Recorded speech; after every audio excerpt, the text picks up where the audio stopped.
Smješten u srceto istočna Srbija, Majdanpek je grad со богата историја и природна убавина. Познат по своите живописни пейзажи и длабоко вкоренето рударско наследство, градот долго време е во фокус на индустријската активност. Меѓутоа, ова наследство не е без своји предизвици. Модерните рударски операции, особено оние водени од странски компании пред се кинеските, фрлаат долга сенка врз заедницата, носејќи со себе значителни еколошки и социјални проблеми.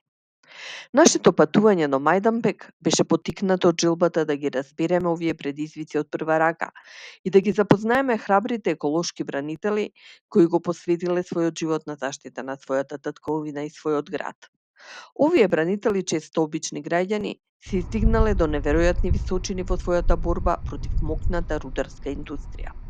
Нивната борба не е само за зачувување на животната средина, туку и за заштитата на нивниот начин на живот, нивното здравје и нивната иднина, како и иднината на нивните деца. Кога пристигнавме во Мајданпек, бевме повогодени од контрастот помеѓу мирните природни средини на градот и импресивното присуство на рударските операции. Бранителите не пречекаа со отворени раце, споделувајќи ги своите приказни за отпор, издржливост и надеж. Нивната непоколеблива посветеност на причината и покрај заканите и заплашувањата беше инспиративна и понизна. Во овој имам за цел да го осветлам значењето на Мајданпек, на итните еколошки проблеми со кои тие се соочуваат и неверојатните напори на нивните еколошки бранители. Нивната борба е доказ за моќта на заедницата и важноста на еколошките бранители кои цврсто стојат и се борат за нивната иднина. Да ги слушнеме. Јас сум Божич Владимир, обавам функцију председника Удружења Незамин Дал. Као што и доста и рече било, ми смо најпре као неформална група излешли на локални избори, тако ушли у локални парламент и онде некако сплет догаѓаја нас е натерао да се попнемо горе на нашу старицу и да таму проведемо близу 100 дана у конкретној борби за очување тог нашег, кажемо да е тоа наша царица. О томе доста било и речи, не би сад да дужимо о томе, али оно што е битно да се каже е да су и компанија и власт пробала на разни начини да нас уклоне за саме планине и да им е то на неки начин успело, тако што су нас оптужили за едно монструозно дело, да верска, расна мржња, национална мржња и нетрпеливост према кинезима и далje je to u nekom sudskom procesu, ili tako da kažem. Ono što je možda bitno da naglasimo da su svi aktivisti bili pohapšeni od nekih raznih policija, znači grad je bio preplavljen nekim ljudima sa strane, recimo tako da to definišemo, i u samoj stanici je došlo do brutalnog prebijanja svih aktivista i iznuđivanja iskaza. Znači, meni je žao što tu nisu i ostali aktivisti da vam posvedoče o samim tim dešavanjima, ali ukratko je, znači, neko je napisao izjavu koju su aktivisti bili naterani da potpišu. Nakon toga su nas sve pohapsili, proveli smo nekih mesec dana u Negotinskom pritvoru, kasnije su nas pustili uz onaj elektronski nadzor i to je trajalo nekih 2 meseca i od tada je prošlo blizu 2 godine i dalje nemamo podignutu optužnicu ili optužni predlog, kako se već to pravno kaže. Naravno da smo i besni i ljuti zbog svega toga, ali to nas nije pokolebalo da nastavimo našu borbu, možda sada više kroz tu pravnu, ili tako da je nazovem, jer za tih 100 dana to je bilo čist aktivizam, znači daleko od očiju javnosti, znači na vrhu planine u sred šume. A sada smo više u toj institucionalnoj borbi, možda je to prava reč, znači institucionalna borba, naravno to nam dosta koristi pošto smo i odbornici u lokalnom parlamentu i zaista koristimo sva ta sredstva ne bi li došli do istine. A to je u malom gradu ovako zatvorenom jako teško. Ali bez obzira na sve to, opet kažem, ništa ne može nas pokoleba, odlučni smo da istrajemo do kraja jer smo mišljenja da svi mi koji živimo ovde u Majdanpeku imamo pravo, bez obzira što je Majdanpek poznat kao rudarski grad, da imamo pravo da znamo šta nas se sprema i da imamo pravo na život dostojan čoveka u 21. veku. Kada to kažem, prevashodno mislim na prašinu koja je ogromna u samom gradu, koju neki će reći da se to podrazumeva jer je rudarski grad i ja moram da naglasim da mi nismo protiv rudarenja, jer su to u bezbroj puta pokušali da nam takve reči stave u usta. Znači ja decidno želim da naglasim da mi nismo protiv rudarenja, ali da smo za poštovanje zakona. Znači ako smo pravna država, onda zakon mora da se poštuje. A čini nam se da trenutno u Majdanpeku, a i u Boru, a u celoj istočnoj Srbiji, baš to nedostaje. Znači, poštovanje zakona i zakonskih normi. Da. Dobro, kada pričamo o Majdanpeku, uopšte je poznato da je ovde rudarenje od vajka, da ide slobodno tako da kažemo. I mi smo svi kao Majdanpečani živeli uz rudnik i opet ću da kažem, mi nismo protiv rudarenja, ali smo mišljenja da zaista zaslužujemo život dostojan čoveka. Kada to kažem, svi koji dođu u Majdanpek na prvi pogled kažu ja kako je divna priroda i kako je sve oko vas zeleno i to jeste na prvi pogled, ali kada se popnete na neku višu tačku vidite da je iza tog paravana ili zelenila da su kopovi pokrili ogromne površine, da su tu jalovišta sa koga vetrovi duvaju su one sve to ide u grad, znači mi sve to dišemo i živimo svaki dan. Pre nekog vremena naš prvi čovjek opštine je na nekoj lokalnoj televiziji rekao da je Majdanpek najekološkiji grad u Srbiji i mislim to apsolutno svi mi koji živimo u Majdanpeku apsolutno to ne stoji jer u svojim kućama znamo koliko često brišemo prašinu sa ovih stalaža i svega ostalog, mi sve to udišemo.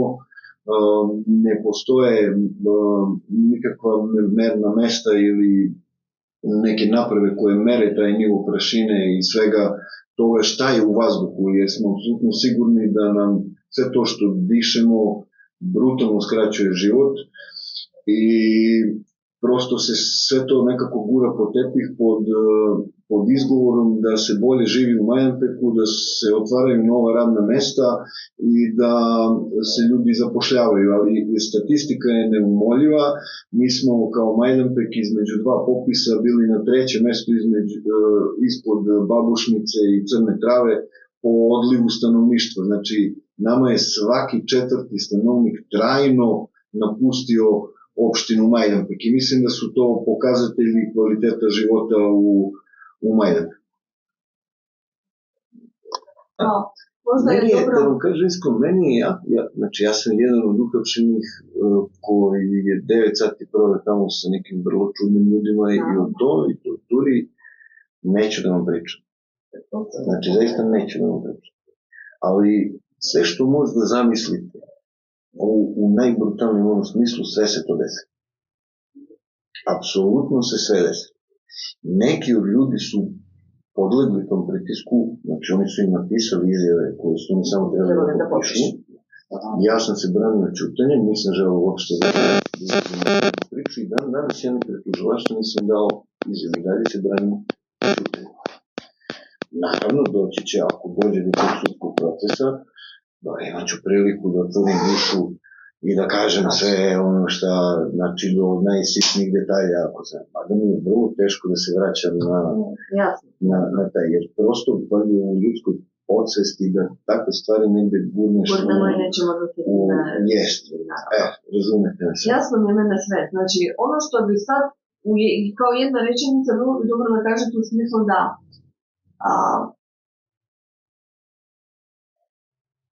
rudarstvo nije nešto što se sad desi u Majdanpeku.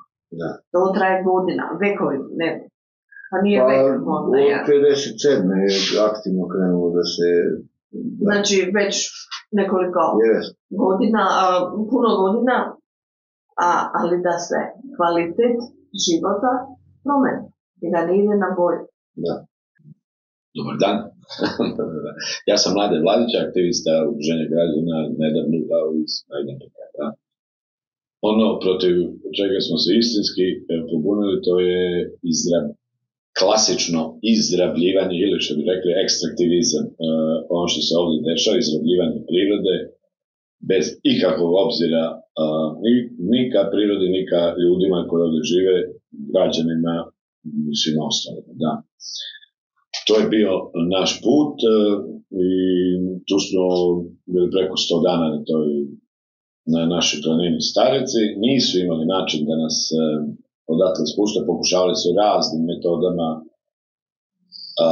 i pošto nisu uspeli, morali su da pribjegnu tom lažnom događaju, da nas optužu da smo jednu noć tobože napali jednog Kineza, koji nikad ne postoji jedan Kinez na planini, postoje stotine Kineza, dobro? I to im je samo poslužilo da nas sve pohapse i strpaju u zatvor, ne bili uspeli da sruše tu planinu, našu planinu, da.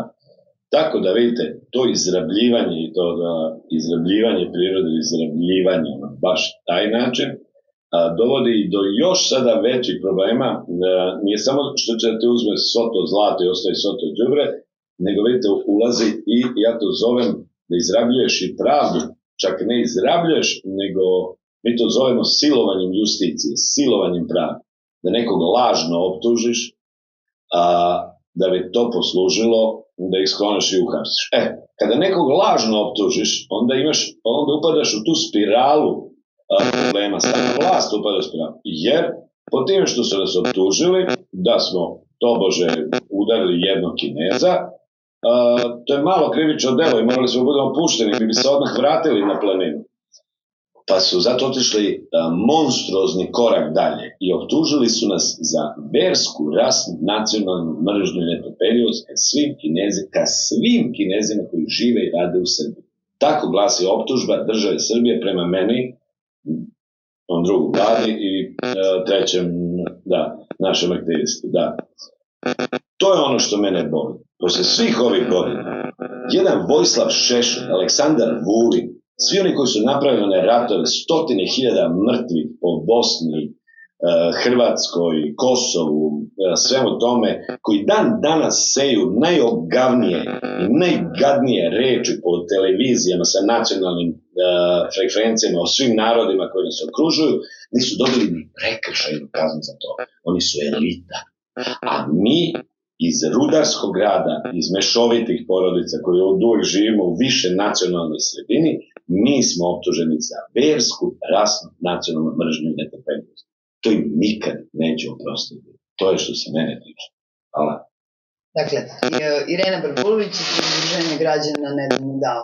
Pokušat ću kratko da vam jednu retrospektivu kažem šta se ovde zapravo u Majdanpeku dešavalo. Mi smo 2022. pre svega kao grupa građana ušli u lokalni parlament i kao odbornici opozicioni i tako smo počeli neku svoju borbu, da kažemo, za poboljšanje života na ovom području. ali ono što se vrlo brzo desilo jeste bio famozni snimak i famozna eksplozija same planine Starice koja je ovde iznad samog našeg grada i koja je pre svega predstavljala svojevrsnu prirodnu branu između grada i rudnika. To je bilo neočekivano, to je bilo netransparentno i iznenađujuće za sve građane ovog mesta i mi smo tada rešili da se protiv toga pobunimo.